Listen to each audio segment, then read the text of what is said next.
కాంగ్రెస్ ప్రభుత్వం ముఖ్యమంత్రి రేవంత్ రెడ్డి మాదిగలకు అన్యాయం చేశారని ఎంఆర్పీఎస్ వ్యవస్థాపక అధ్యక్షుడు మందకృష్ణ మాదిగ మండిపడ్డారు. రాజ్యసభకు కనీసం ఒక్క మాదిగ నేతను ఎంపిక చేయకుండా మోసం చేసిందన్నారు. లోక్సభలో మాదిగలకు ప్రాతినిధ్యం లేదని, రాజ్యసభకు సైతం ప్రస్తుతం మాదిగలను ఎంపిక చేయకపోవడం బాధాకరమని వ్యాఖ్యానించారు. రేవంత్ మాదిగలను రాజకీయంగా అణిచివేస్తున్నారని ఆగ్రహం వ్యక్తం చేశారు.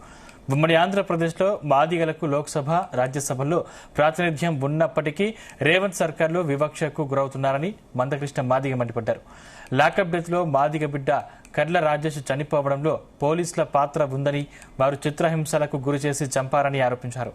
ఈ ఘటనపై ఇప్పటి వరకు ముఖ్యమంత్రి రేవంత్ రెడ్డి స్పందించకపోవడం దారుణమని మందకృష్ణ మాదిగ వ్యాఖ్యానించారు.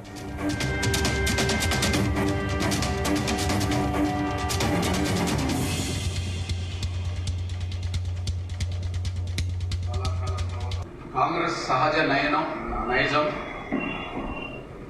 కాంగ్రెస్ సహజ నయనం దళితుల్లో మాదిగలకు ఎప్పుడు కూడా చిన్న చూపు చూస్తుంటారు. మాదిగలకు ఎప్పుడు కూడా న్యాయమైన ప్రాతినిధ్యం కాంగ్రెస్ పార్టీ ఇవ్వదు. దళితుల్లో ఈరోజు రెండింటికి రెండు తెలంగాణ నుంచి రాజ్యసభ గెలుచుకునే అవకాశం ఉన్న సమయంలో కూడా అందులో మాదిగల తరఫున మేము అడిగింది రెండు కోరలేదు, ఒకటి మాత్రమే కోరారు. ఆ ఒక్కటి కాంగ్రెస్ లో ఉండబడే మాదిగల కోసం కోరారు.